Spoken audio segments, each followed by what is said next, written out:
Senhor presidente, senhoras e senhores senadores, quero pedir licença a vossas excelências para não tratar diretamente da crise, nem da crise política muito grave que vive o país nesse momento, e nem da reforma trabalhista que nós estamos discutindo na CCJ e que terei a oportunidade de lá debater.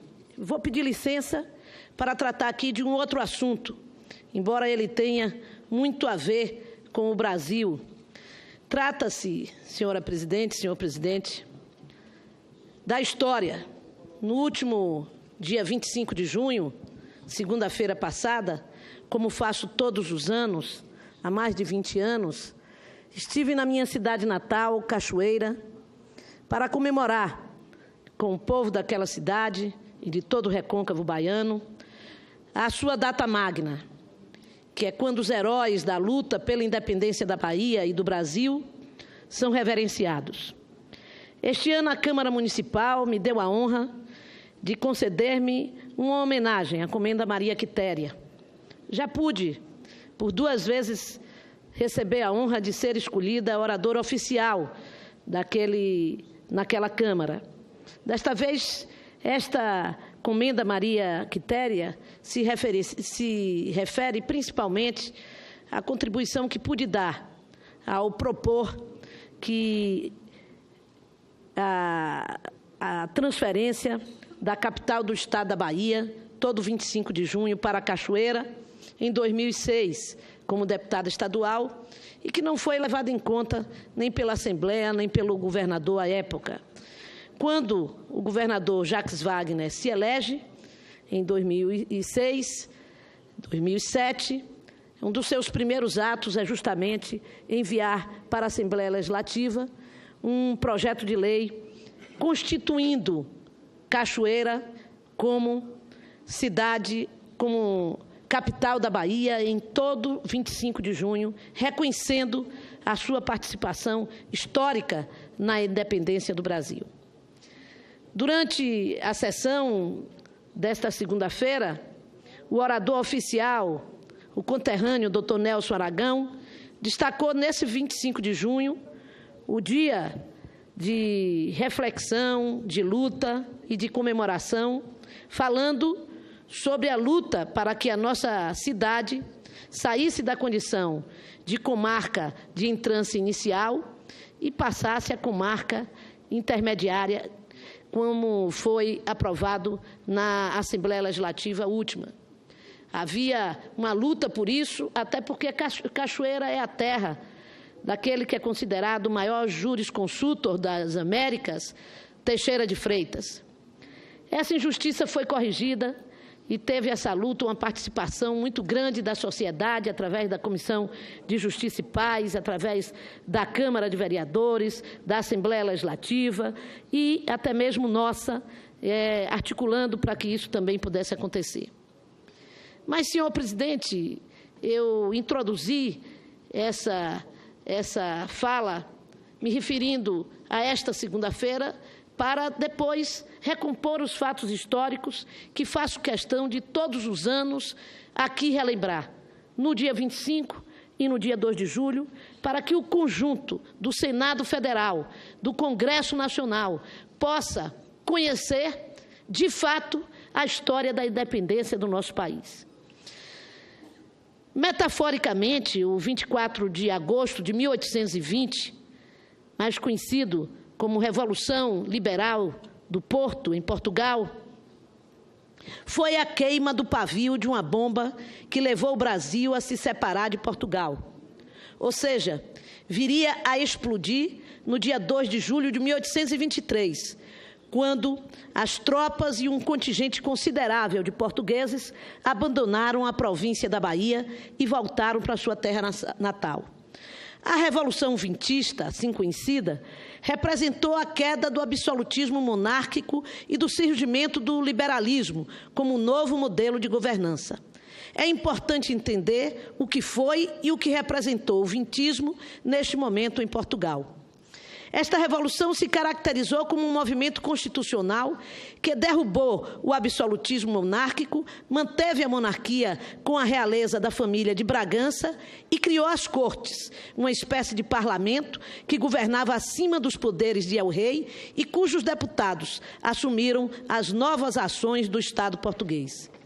Nas cortes, o deputado Fernandes Tomás chegou até a cogitar a hipótese de União Ibérica, caso da Corte do Rio de Janeiro resistisse ao movimento iniciado no Porto, pois a ideia principal seria de conservar D. João VI como rei, e para isso teria que aceitar a Constituição a ser elaborada pelas Cortes.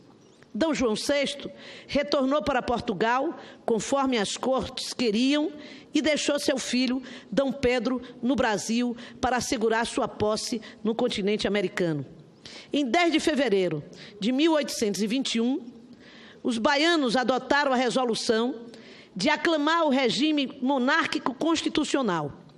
No entanto, as Cortes de Lisboa resolveram afastar o brigadeiro Manuel Pedro de Freitas Guimarães do comando das armas da província da Bahia e, em seu lugar, nomear o brigadeiro Luiz Inácio Madeira de Melo para este comando. Assim, o brigadeiro português passou a agir de acordo com os objetivos e interesses das Cortes, no sentido de recolonizar o Brasil. No dia 19 de fevereiro, ocorreram diversos choques entre soldados brasileiros e portugueses. Em vários pontos da cidade do Salvador, considerado como o dia da lambança, em grupos desordenados, soldados e marinheiros lusos, misturados com pessoas do comércio, saíram pelas ruas da cidade no dia 19, tiroteando e saqueando casas.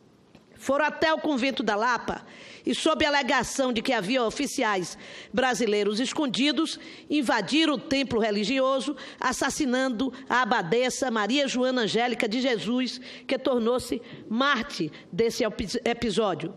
Chegaram ao extremo de não respeitarem nenhum templo religioso, no caso do convento da Lapa. Sob as ordens de Madeira de Melo, ainda neste fatídico dia 19, o tenente-coronel Joaquim Antônio de Almeida atacou o Forte São Pedro, baluarte da resistência dos soldados brasileiros. A luta foi demorada. O Forte São Pedro só foi ocupado pelos portugueses no dia 21, 2 dias de resistência armada. Com as ações violentas e desrespeitosas dos portugueses, os militares, junto a uma considerável parcela dos baianos residentes em Salvador, deslocaram-se para as vilas do Recôncavo, região principal do desenvolvimento da cana-de-açúcar, a fim de se organizarem para combaterem as mazelas estrangeiras que se apropriaram da capital da província. A vila de Nossa Senhora do Rosário do Porto da Cachoeira, o segundo mais importante porto da Bahia, foi a que recebeu o maior contingente de militares que abandonaram Salvador. No dia 25 de junho de 1822, a Câmara da Vila se reuniu sob grande expectativa. Estavam na vila os coronéis José Garcia Pacheco de Moura Pimentel e Aragão, e Rodrigo Antônio Falcão Brandão, com 400 milicianos do Regimento da Cavalaria. Foram estes coronéis que comunicaram a resolução de aclamar o príncipe D. Pedro como chefe único do Poder Executivo do Brasil, razão de ter solicitado aquela reunião da Câmara que foi aceita por aclamação. Após a assinatura da ata na Câmara, todos os presentes se dirigiram para a Igreja da Matriz para a celebração de Tedéu, quando foram surpreendidos pelos tiros de canhão vindos de uma canhaneira que Madeira de Melo mandara estacionar à margem do rio Paraguaçu. Em nova reunião, no dia 26, os cachoeiranos destituíram as autoridades vacilantes e formaram a Junta Conciliatória de Defesa, composta por Antônio Teixeira de Freitas Barbosa, presidente, Antônio Pereira Rebouças, secretário, José Paes Cardoso, Padre Manuel José de Freitas e Antônio José Alves Bastos. A junta dirigiu o apelo ao comandante da Canhoeira e recebeu como resposta a ameaça de destruição da vila. Organizou-se, então, um ataque à embarcação, com luta árdua no dia 26, 27 e 28, quando a escuna rendeu-se, proporcionando a primeira vitória brasileira e a futura união das vilas do Recôncavo na formação de um governo rebelde com sede na vila de Cachoeira. É importante salientar o significado que tem o dia 25 de junho para o Brasil, pois foi a partir deste ato pioneiro da vila da Nossa Senhora do Rosário do Porto da Cachoeira, ao reconhecer o príncipe Dom Pedro como regente perpétuo do Brasil, que esta valorosa vila começou a atrair outras vilas do Recôncavo para formarem um governo provisório revolucionário, cuja sede passou a ser a nossa pequenina Cachoeira, mas que com já o apoio das diversas vilas de entorno, Santo Amaro, Muritiba, São Félix, que divide Cachoeira apenas separada de Cachoeira apenas por uma ponte, construída por Dom Pedro II depois. Eram cidades muito próximas. E os acontecimentos em Cachoeira levaram as vilas do Recôncavo a uma campanha de convocação de homens, armas e munições para a organização da guerra contra as tropas e os navios portugueses.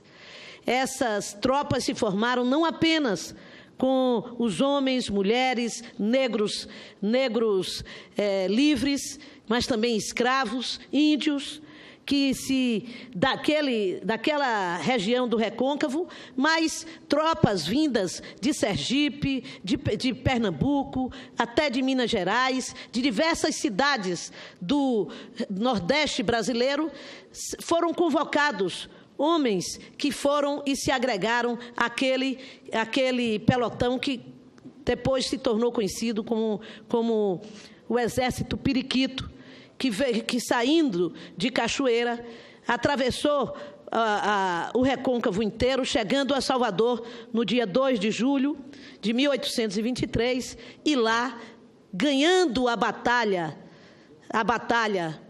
em Salvador, expulsando os portugueses da cidade do Salvador, conseguiu retornar o poder dos brasileiros e portugueses que aderiram à causa do Brasil, e expulsar Madeira de Melo e, finalmente, consolidar a independência da Bahia, conquistada, portanto, à força das armas pelo povo baiano, nordestino e brasileiro. Isso se passou na nossa pequenina Cachoeira, que todos os anos se reúne para repetir, rememorar os feitos dos antepassados heróicos. Depois, Cachoeira foi reconhecida como cidade heróica, assim denominada. Também a cidade de Santo Amaro, que poucos dias antes já tinha a sua Câmara também proclamado um programa de modificações revolucionário para o Brasil, também prevendo o fim do jugo português, também se comemora. E em Salvador, todos os anos, o 2 de julho, além de ser feriado brasileiro, feriado do Estado, nós repetimos todo o trajeto da campanha heróica, vitoriosa, feita pelos baianos e nordestinos, para reconquistar a capital do Estado da Bahia e consolidar, portanto, a vitória dos brasileiros, expulsando o domínio dos portugueses. Ora, isso tem a ver conosco, porque a cada ano, quando os brasileiros toam o hino do 2 de julho, que diz exatamente que com tiranos, no seu refrão diz, com tiranos não combinam brasileiros corações. O povo baiano reafirma o seu compromisso com a independência e com a soberania do nosso país. Hoje tão ameaçada por medidas que nós estamos a todo momento debatendo nesta tribuna, por posições que o atual governo e muitos têm defendido, que vão no sentido claro de de confronto com o ideário nacional pensado pelos nacionalistas patriotas do passado. Não é à toa que nós, na semana passada, lançamos no Congresso Nacional a Frente Parlamentar pela Soberania Nacional, porque certamente essa soberania vem sendo hoje ameaçada por diversas medidas. Também lançamos, a semana passada, uma Frente Parlamentar em defesa dos bancos públicos. Também foi lançada uma Frente Parlamentar da Engenharia Nacional para debater teses que visam manter a luta para o desenvolvimento, medidas que protejam o desenvolvimento local e que protejam o conteúdo nacional no desenvolvimento do nosso país. Reafirmam os brasileiros e baianos, reafirmaram no dia 25, na minha pequena cidade de Cachoeira, querida cidade, o seu compromisso com a independência, com a soberania nacional.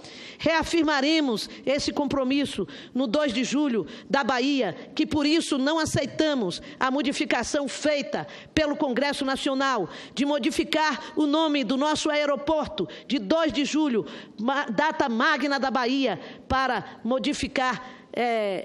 mudar para o nome de um deputado federal, ex-presidente da Câmara dos Deputados, por mais destacado que tenha sido, não pode substituir a data que revela a saga do povo baiano para consolidar a independência do Brasil. Por tudo isso é que quero fazer aqui a nossa saudação ao povo heróico da pequena vila do Porto de Nossa Senhora da Cachoeira, hoje cidade de Cachoeira, grande cidade do recôncavo baiano, e saudar todos os baianos que iniciaram no dia 25 as nossas comemorações, que vão até o dia 2 de julho, na defesa da soberania nacional. Muito obrigada, senhor presidente.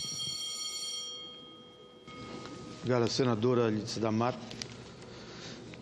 Dando continuidade aos inscritos para uma comunicação inadiável, senador Medeiros.